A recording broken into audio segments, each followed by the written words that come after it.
Christian pharmacists will remain free to do their jobs in line with their consciences after regulators published new guidance last week.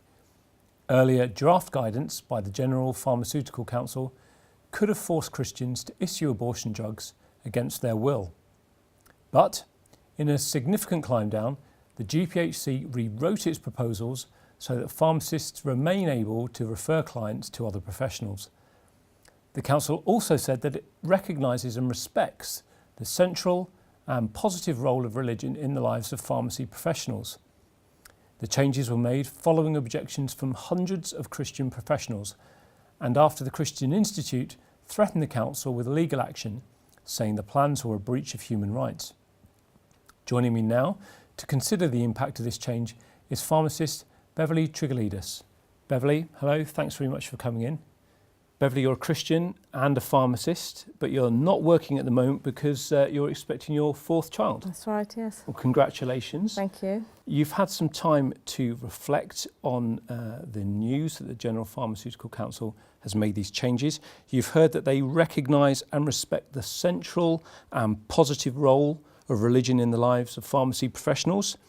And you've heard that you'll keep the right of referral to another pharmacist where there's a conscience issue. Perhaps you can tell us why this news is so important to you. As a pharmacist, you are sometimes in a situation where you need to dispense a drug which can bring a pregnancy to an end.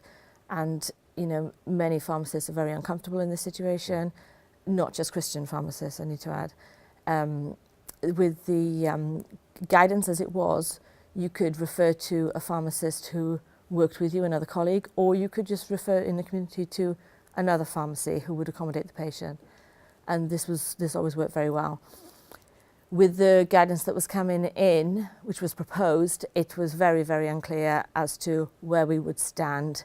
And the worry was that as a Christian pharmacist, I would be penalised for exercising conscience. So, yeah, that was the biggest thing. And, you know, as a Christian, you're not just somebody who is a Christian on a Sunday and then the rest of the week you do your job. It's part of you. It's your faith. It has to be accommodated. So would you have felt it difficult to go back to work then? Oh yeah, it would have been impossible. I wouldn't have gone back to work if I was left with no choice but to dispense this sort of medication. Then I would have just not gone back to work. Which would have had an obvious impact on you and on your family. Yeah, and I think the other issue then is, you know, it just leads to further erosion of conscience further down the line. So, yeah, I wouldn't have gone back. So the council has rewritten the guidance. Yes. How do you feel about that? Well, it is a relief. We're very, very pleased with the result. Obviously, we understand that there are things to be looked at, and we need to. It's not as clear cut as we have the right to object no matter what. Obviously, the patient has to come first. Yeah. But yeah, it's definitely much more reassuring. It's a weight off our shoulders, for me anyway, and I can imagine people who are already working, it would have been a great worry for them. Now, some secularists and humanists have suggested that by retaining the freedom of conscience for people such as yourself, that would in fact undermine patient care. What would you say to that? I think it's misguided. I don't think that's the case. That's never been the case. We've always had the ability to opt out of these sort of things, and patient care, as far as I know, has never been affected in any way. There's always been a way of referring to another pharmacist. They've always been accommodated.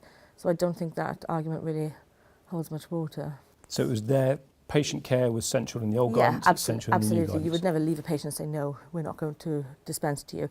Another issue, if this had come into play, then it would have been very difficult to, you know, many employers would have been much more reluctant to hire a pharmacist who has faith.